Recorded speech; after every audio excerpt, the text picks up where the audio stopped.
EPS 95 pensioners के लिए आई positive खबर। न्यूनतम पेंशन को लेकर संसद में मिला बड़ा तोहफा। ईपीएस 95 पेंशनर्स के लिए आई पॉजिटिव खबर। कर्मचारी पेंशन योजना एम्प्लॉय पेंशन स्कीम में पेंशन भोगियों के संगठन ईपीएस 95 राष्ट्रीय आंदोलन समिति एनएसी ने शुक्रवार को कहा कि सरकार ने अधिक पेंशन की मांग पर विचार करने का आश्वासन दिया है। ईपीएस पेंशन फंड के करीब 78 लाख पेंशन भोगी न्यूनतम मासिक पेंशन बढ़ाकर 7,500 रुपये करने की मांग कर रहे हैं। ईपीएस 95 पेंशनर्स के लिए आई पॉजिटिव खबर। कर्मचारी पेंशन योजना एम्प्लॉय पेंशन स्कीम में पेंशन भोगियों के निकाय ने कहा कि केंद्रीय श्रम एवं रोजगार मंत्री मनसुख मंडाविया ने उनके प्रतिनिधियों से मुलाकात की। भाषा की खबर के मुताबिक निकाय ने कहा कि इस दौरान श्रम मंत्री ने आश्वासन दिया कि सरकार उनकी न्यूनतम ईपीएस पेंशन फंड मांग को पूरा करने के लिए आवश्यक कदम उठाएगी। एम्प्लॉय पेंशन स्कीम में अभी केवल 1,450 रुपये औसत पेंशन। खबरों के मुताबिक प्रतिनिधियों के साथ यह बैठक बुधवार को राष्ट्रीय राजधानी में कर्मचारी पेंशन योजना एम्प्लॉय पेंशन स्कीम एनएसी के सदस्यों द्वारा आयोजित विरोध प्रदर्शन के बाद हुई।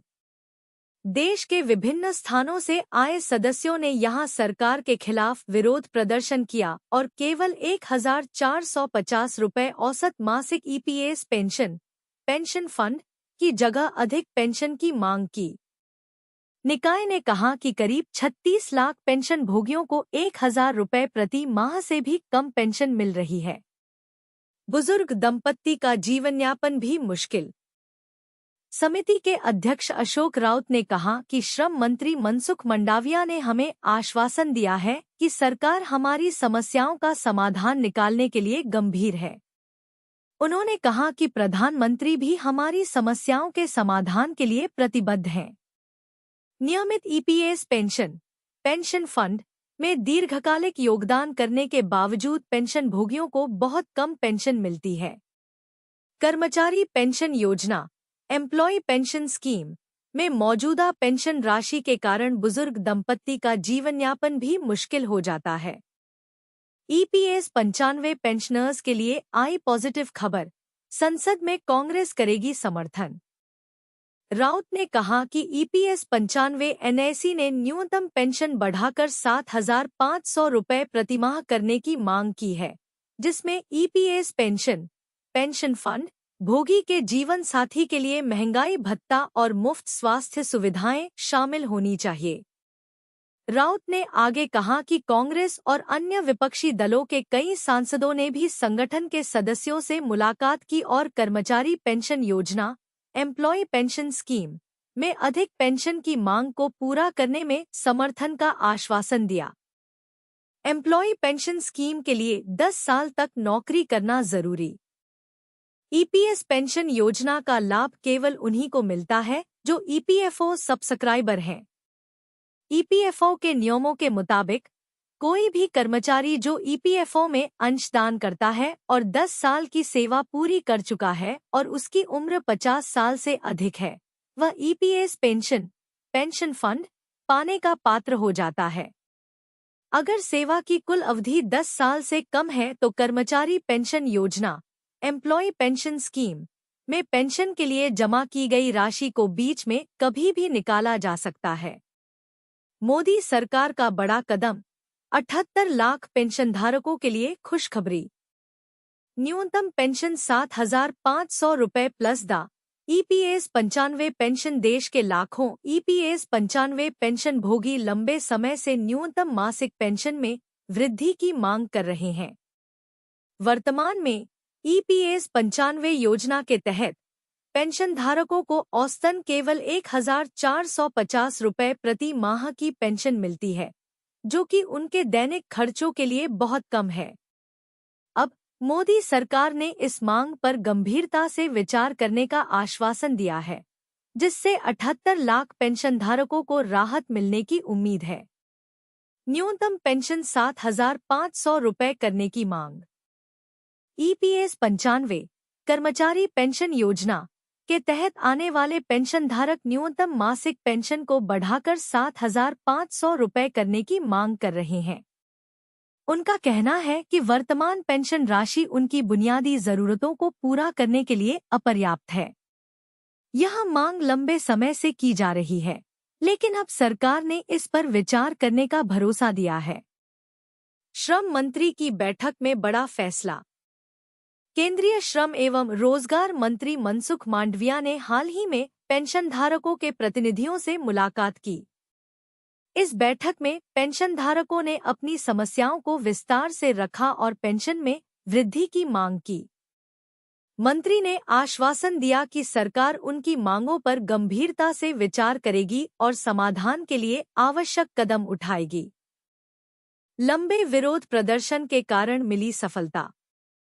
ईपीएस 95 राष्ट्रीय आंदोलन समिति (NAC) के सदस्यों ने दिल्ली में विरोध प्रदर्शन भी किया, जिसमें उन्होंने अपनी मांगों को जोरदार तरीके से उठाया।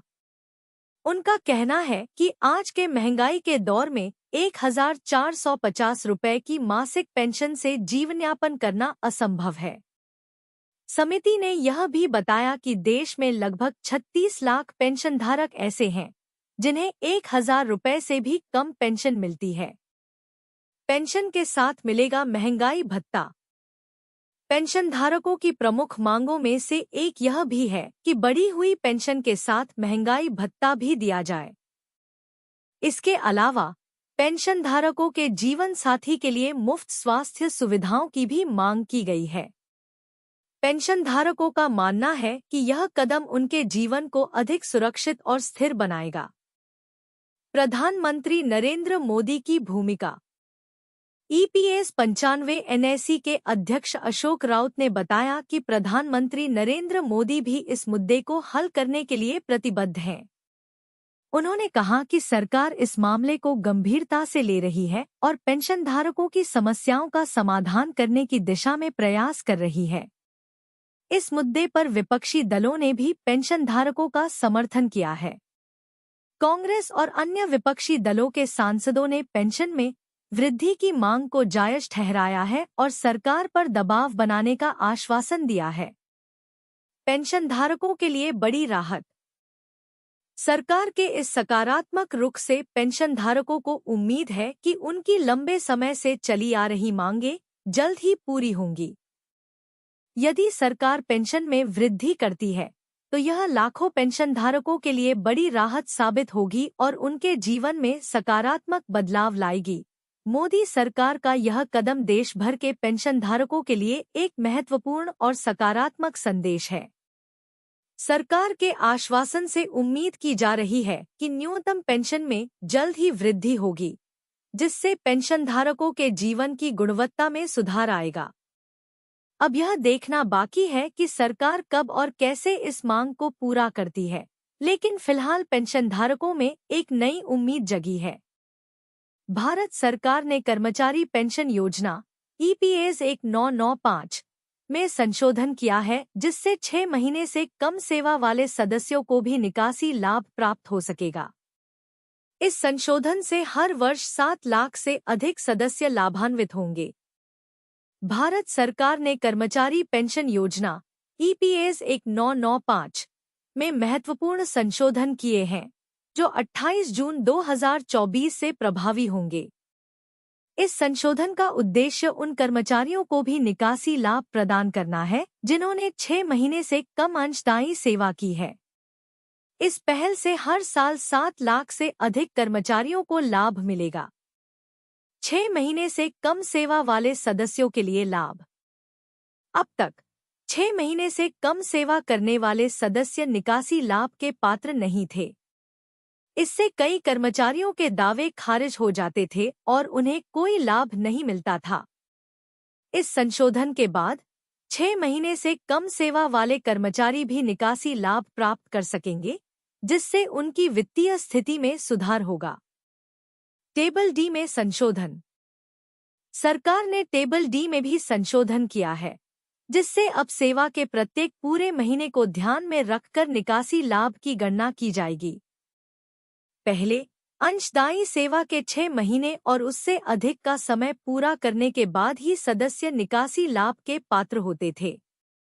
अब सेवा के प्रत्येक महीने के लिए निकासी लाभ की गणना की जाएगी, जिससे सदस्यों को अधिक लाभ मिलेगा।